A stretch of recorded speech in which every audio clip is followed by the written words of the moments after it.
Hora do Fogo.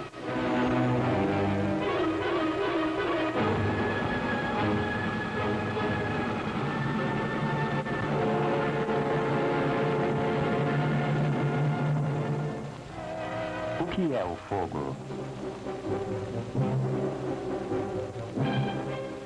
Terror do fogo na Austrália.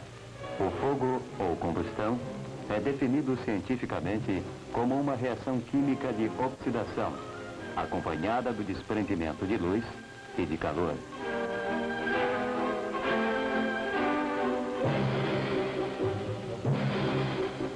Em teoria, desde um pequeno fogo controlado a um incêndio que se apresente fora do controle. Na prática, encontramos diferentes formas de fogo. Uma chama branca poderá indicar a combustão de magnésio. Uma chama azul, compostos de acetileno. Amarela, gasolina ou sódio metálico. Laranja ou vermelha, um óleo combustível e assim por diante. A fumaça pode apresentar diferentes cores também. Um bombeiro experiente pode ser capaz de reconhecer a partir das cores das chamas e da fumaça a presença de substâncias particulares e deve ser capaz de avaliar as condições sob as quais elas estão em combustão. Na prática de combate a incêndio, os incêndios são agrupados em 4 classes. Classe A, incêndios que envolvem combustíveis sólidos contendo carbono, como madeira, carvão e borracha. Classe B, incêndios que envolvem combustíveis líquidos inflamáveis, como petróleo e seus derivados. Classe C, incêndios que envolvem equipamento elétrico energizado.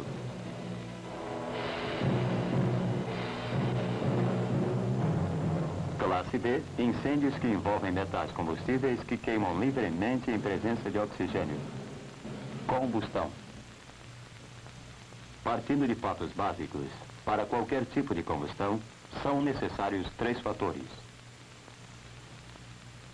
Material combustível, uma fonte de calor e suprimento de comburente como ar.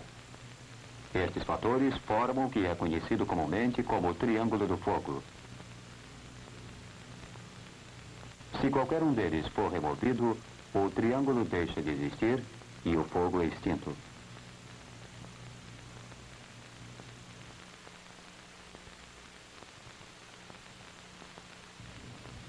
Vamos considerar primeiramente o material combustível. Ele pode estar sob forma sólida, líquida ou gasosa. Mas em qualquer caso, ele é constituído de matéria, isto é, algo que possui peso e ocupa um lugar no espaço.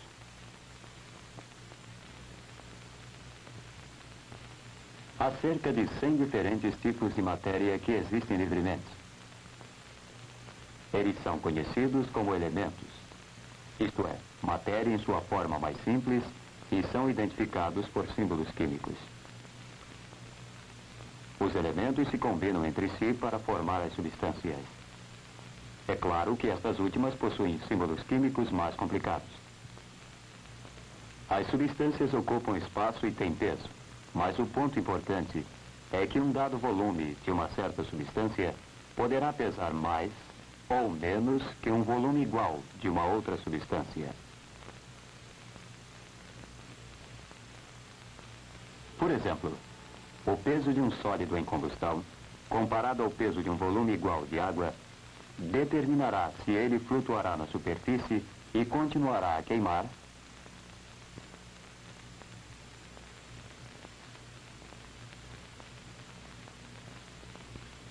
ou se ele pode ser coberto com água e as chamas serem extintas.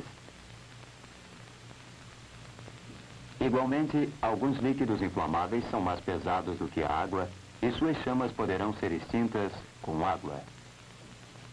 Outros, como a gasolina, são mais leves que a água e flutuam na sua superfície. Nestes casos, a água aplicada ao acaso poderá aumentar a área de um incêndio.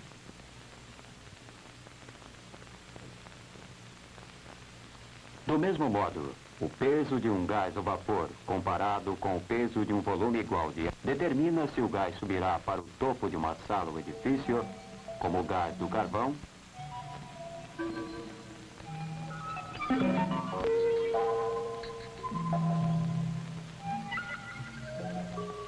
ou se é exemplo dos vapores de gasolina, que são mais pesados que o ar, fluirão para baixo e se acumularão em porões e drenos.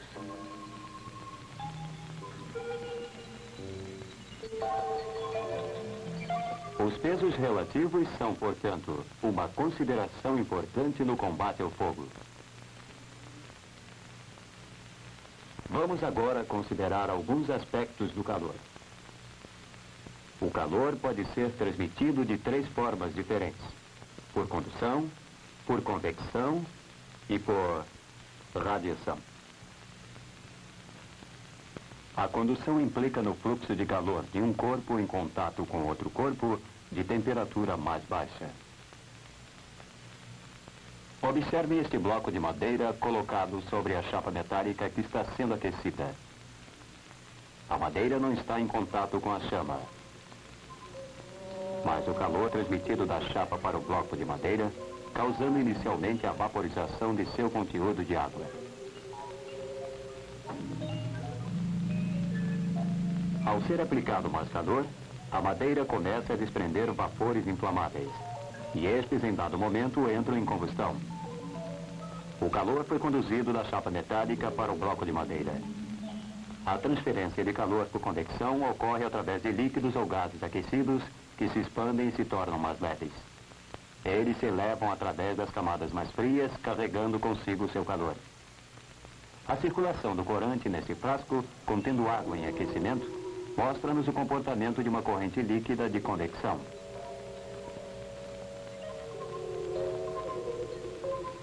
Em um edifício em chamas, correntes de convecção de ar similares poderão conduzir para cima produtos de combustão aquecidos, através de poços de elevador ou escadas, espalhando fogo nos andares superiores. Correntes de ar frio são aspiradas em direção à fonte de calor, substituindo os produtos de combustão aquecidos que se elevam. Estas correntes mais frias são aquecidas e se elevam por sua vez, mantendo o ciclo.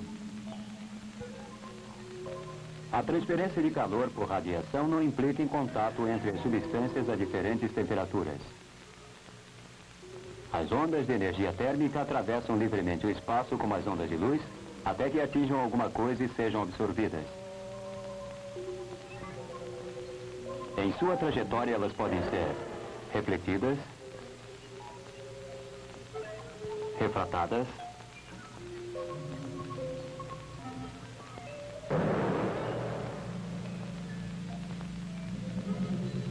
ou transmitidas. Mas somente quando elas são completamente absorvidas é que ocorre um aumento significativo na temperatura. Vejam, por exemplo, esta folha de papel colocada abaixo de uma chapa metálica que é aquecida por cima.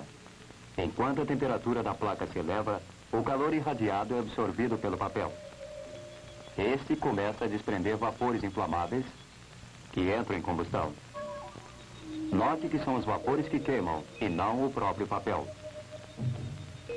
O principal efeito do calor, qualquer que seja a forma pela qual foi transmitido, é causar mudanças na matéria. Há sólidos que desprendem vapores, como vocês viram. Outros necessitam passar do estado sólido para o estado líquido. E do estado líquido para um gás ou vapor.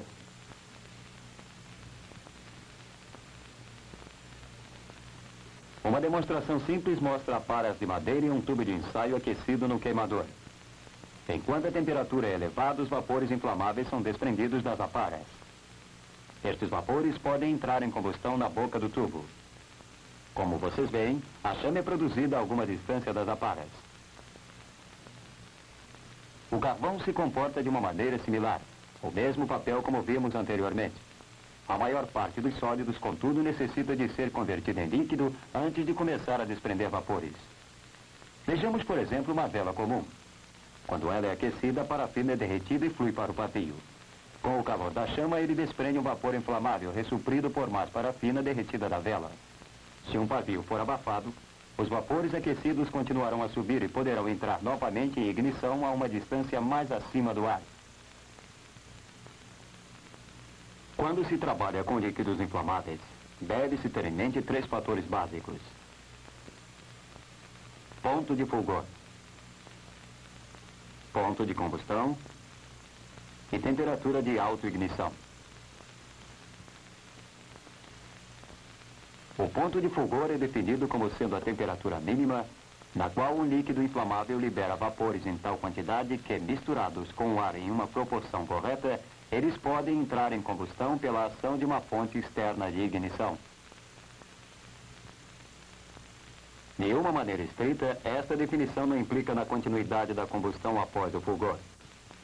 Mas no caso dos líquidos mais voláteis, como a gasolina, o calor da ignição inicial poderá ser suficiente para gerar mais vapores, e a combustão persistirá após a retirada da fonte de ignição. Nestas circunstâncias, o combustível já alcançou seu ponto de combustão. A temperatura de autoignição é alcançada em um ponto ainda mais alto no termômetro, no qual os vapores desprendidos de uma substância aquecida irão, quando misturados com o ar, entrar em combustão por sua própria energia. Vocês veem aqui 4 frascos abertos contendo combustíveis líquidos que estão sendo submetidos à mesma taxa de aquecimento. Temos a gasolina, óleo combustível, óleo lubrificante e óleo de cozinha. Se inicialmente aproximarmos uma chama dos óleos frios, não observaremos nenhuma reação. A gasolina, contudo, entra imediatamente em combustão. Os seus pontos de fulgor e combustão estão, na verdade, abaixo da temperatura ambiente normal. Vamos então acender os queimadores sobre os frascos e deixá-los aquecer.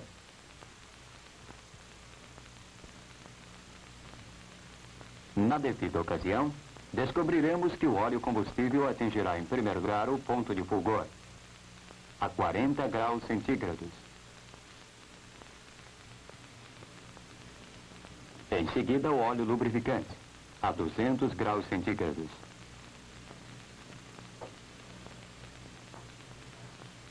E, finalmente, este óleo de cozinha, a 240 graus centígrados. Notem o amplo campo de variação do ponto de combustão. Extinguimos as chamas, deixando que as amostras sejam aquecidas.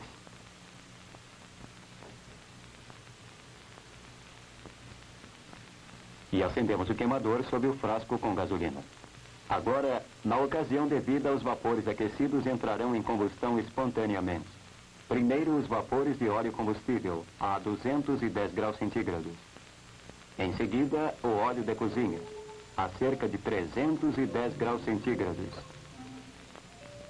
Após este, o óleo lubrificante, a 380 graus. E, finalmente, os vapores de gasolina, a cerca de 430 graus centígrados. Novamente existe uma ampla variação nas temperaturas de autoignição. Notem também as grandes diferenças entre o ponto de combustão e a temperatura de autoignição das amostras. Frequência diferente em que elas ocorrem.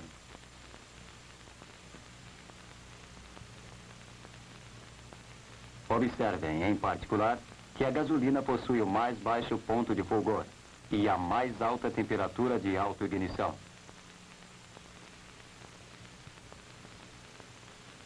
Vamos observar cuidadosamente os vapores de um combustível líquido, tomando a gasolina como um exemplo conveniente, com um ponto de fulgor de cerca de menos 34 graus centígrados. Os vapores não são visíveis em condições normais, mas eles poderão ser mostrados pela técnica da umbrografia. Sendo mais leves que o líquido, os vapores se elevam, e sendo mais pesados que o ar, eles se derramam pelos lados do frasco. Eles entram facilmente em combustão pela aplicação de uma chama na corrente de vapores. É necessário que haja uma certa quantidade de ar misturada aos vapores antes que eles se tornem inflamáveis. Podemos demonstrar isto retirando todo o líquido da garrafa de gasolina.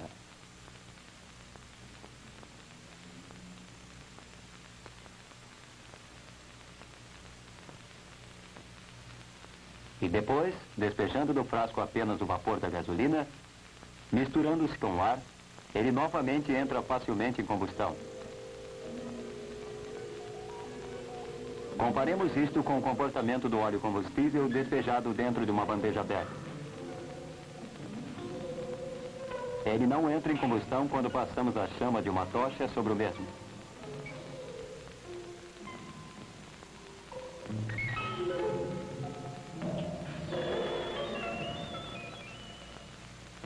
Contudo, se ao óleo combustível for misturado um pouco de gasolina, esta entra imediatamente em combustão. E o calor da queima da gasolina eleva a temperatura do óleo combustível até a sua temperatura de ignição. Os vapores do óleo combustível entram em combustão e as chamas se espalham sobre toda a superfície. Passando para um estágio mais avançado, notem que a taxa de queima de qualquer substância está relacionada com a área de substância em contato com o suprimento de oxigênio. Um tambor aberto de gasolina queima com uma pequena quantidade de chamas, uma vez que existe apenas uma pequena superfície exposta ao ar. Se o líquido for espalhado, a sua área superficial será aumentada e em muito ele equivalerá a uma piscina com fogo intenso. O mesmo princípio se aplica aos sólidos. Temos aqui um bloco de madeira que é dividido em duas metades, e uma delas reduzida a paras. Com a metade sólida colocada sobre uma chama, apenas uma pequena área aquecida é exposta ao ar. A madeira absorve o calor, e a não ser por uma carbonização superficial, ela permanece inalterada. As aparas apresentam em conjunto uma superfície de contato com o ar muito maior e entram imediatamente em combustão. Com uma maior concentração de oxigênio, a reação se torna ainda mais pronunciada. Um pouco de lã de aço aquecida em uma chama produz apenas um brilho avermelhado. Mas se esta lã incandescente for colocada no interior de um frasco contendo oxigênio, ela queimará violentamente. O outro exemplo da ação do oxigênio pode ser observado em um maçarico oxacetilênico. Estando aberta apenas a válvula do acetileno, não se observa nenhum efeito de corte da chama sobre uma viga metálica. Ao ser aberta a válvula de oxigênio, a temperatura da chama se eleva quando o acetileno se mistura com oxigênio sob pressão. O aumento no calor da chama provoca a fusão de uma seção do metal e a viga é cortada. Para ilustrar o papel desempenhado pelo oxigênio na combustão, eis aqui um recipiente de plástico, coberto, quase totalmente cheio com gasolina, possuindo uma pequena camada de ar no seu interior. No interior do frasco existe um ignitor elétrico. Ao se produzir uma centelha no ignitor, não ocorre combustão. A mistura é muito rica, isto é, não há ar suficiente no tanque para produzir uma mistura inflamável. Suponhamos que esvaziamos o recipiente de gasolina quase totalmente. Agora a mistura estará muito pobre. Isto é, há oxigênio em demasia no tanque para a quantidade de vapor de gasolina. A produção de centelha no ignitor novamente deixa de produzir a combustão. Nesse nível, contudo, a mistura é adequada para a combustão. Uma centelha do ignitor produz uma reação explosiva. Enquanto a cobertura é queimada, mais ar é admitido e os vapores se queimam com mais intensidade. Existe realmente uma faixa de proporções entre vapores combustíveis e ar, onde isto é conhecido como faixa de inflamabilidade e cada substância possui a sua própria faixa de mistura. Como apagar o fogo?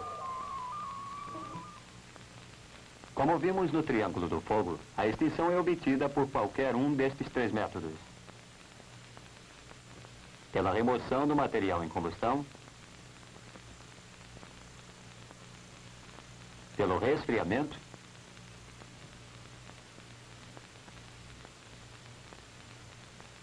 ou pela eliminação do suprimento de oxigênio.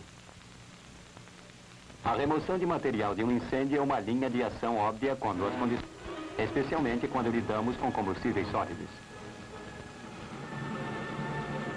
Em incêndios em líquidos combustíveis, a combustão pode ser limitada fechando-se a alimentação de combustível.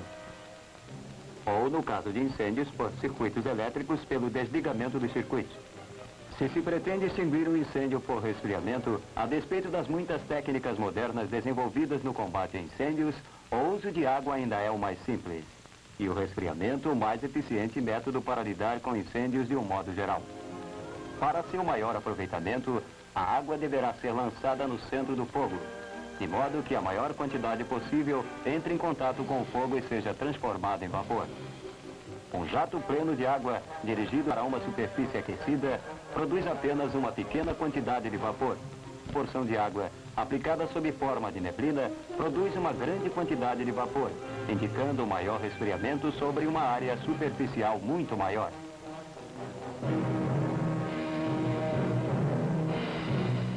Por exemplo, um incêndio em petróleo tal como este não pode ser extinto com um jato de água.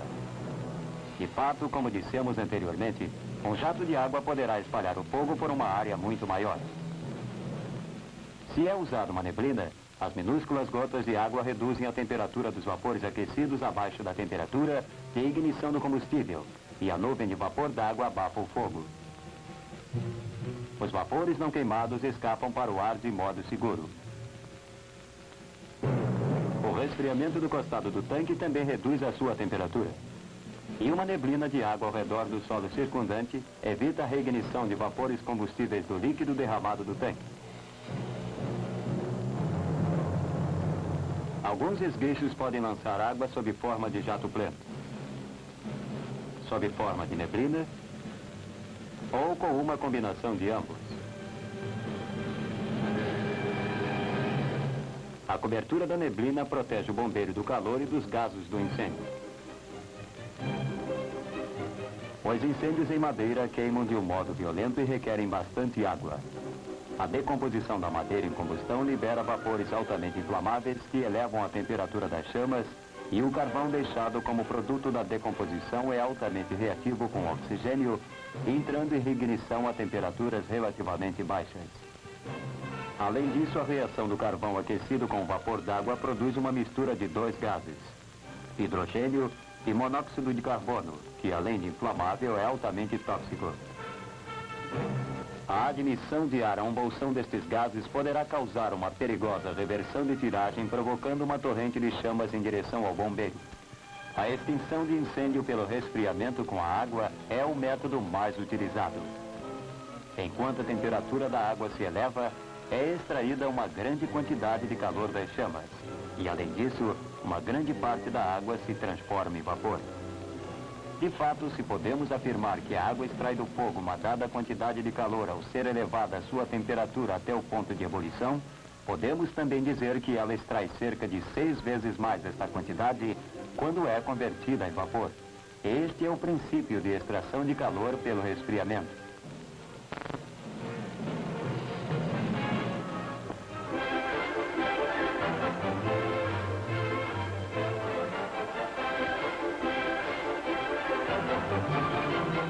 O terceiro método de extinção de um incêndio é pela eliminação do suprimento de oxigênio que alimenta as chamas.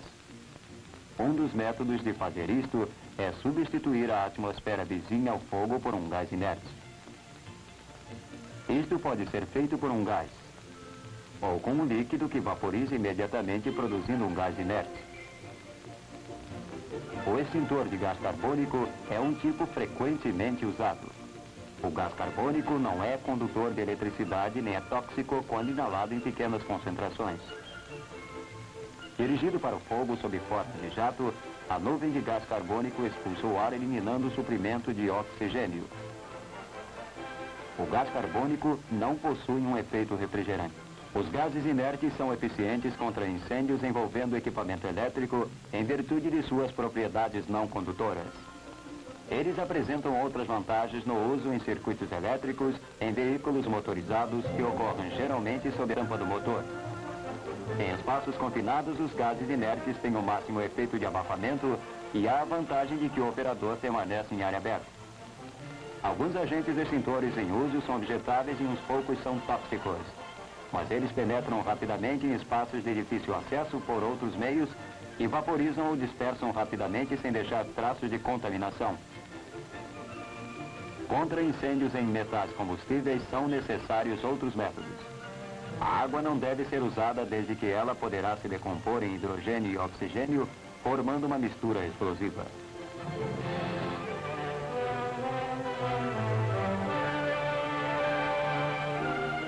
A medida correta e eficaz é usar um pó químico especial. Este pó funde no calor das chamas, formando uma crosta sobre o metal em chamas, que exclui o ar e cobre a superfície do metal. O agente de abafamento mais usado hoje em dia é a espuma, de uso no combate a um incêndio em tanque de óleo combustível. O jato de espuma está sendo dirigido contra a parede oposta do tanque, de modo que ela flua para baixo suavemente para cobrir as chamas. É produzida uma espessa cobertura de pequenas bolhas de espuma e a mesma flui rapidamente sobre toda a superfície em chamas, agindo como um isolamento contra o calor das chamas e contra qualquer outra fonte de calor radiante, e isolando o oxigênio fornecido pelo ar. Para extinguir o incêndio, toda a superfície em combustão deve ser coberta completamente e o lençol de espuma não deve ser rompido, pois quaisquer vapores que escapem através de uma fenda na espuma poderão entrar em ignição em contato com o ar.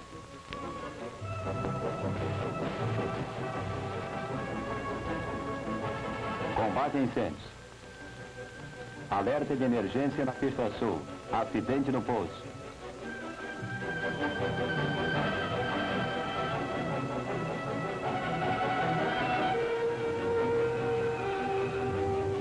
Combate a incêndios para carro 1. Informação suplementar da torre. 38 passageiros e 4 tripulantes.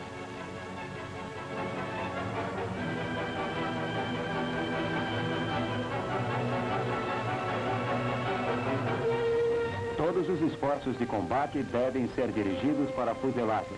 Não importa a quantidade de fogo ou combustível derramado que possa existir nas proximidades. A primeira providência é isolar a fuselagem do fogo e, para alcançar o controle da situação, deverão ser adotados uma combinação de métodos. O combustível em chamas ao redor do avião é coberto com espuma aplicada por um método que assegura um fluir suave sobre as chamas sem espalhar o combustível incendiado. O pó químico é um agente eficiente para assegurar uma rápida extinção do fogo. A técnica de sua aplicação deve ser bem compreendida, se forem necessários resultados ótimos, se as vazões de aplicação forem altas e se o suprimento disponível for rapidamente consumido.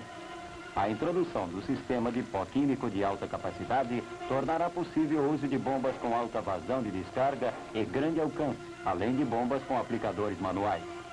Poderá ocorrer uma reignição espontânea, a menos que a aplicação do pó seja seguida imediatamente da aplicação de espuma. O gás carbônico também é um agente extintor valioso para a extinção do fogo que impeça o caminho para as forças de salvamento. Em campo aberto, haverá alguma dissipação de gás pelas correntes de ar e a máxima eficiência poderá não ser alcançada. Uma vez que os bombeiros possam entrar na fuselagem, a água deve ser usada para extinguir as chamas e refrigerar o interior. Um alto risco de rápido espalhamento do incêndio está nas asas, onde estão os tanques de combustível. As asas são perfuradas e os espaços vazios enchidos com gás carbônico, que, como vemos, é o método mais eficiente para lidar com riscos de incêndio em espaços confinados. Uma vez que o fogo tenha sido extinto, a água é usada para refrigerar a fuselagem e toda a área ao redor do avião é coberta com espuma para evitar uma reignição do líquido derramado. Por um eficiente trabalho de equipe, o uso correto de espuma, pó químico, gás carbônico e água, qualquer incêndio pode ser colocado sob controle. Remover o combustível que queima. Extrair o calor das chamas. Ou eliminar o oxigênio que alimenta a combustão. Todos os métodos de combate a incêndio são baseados nestes princípios simples.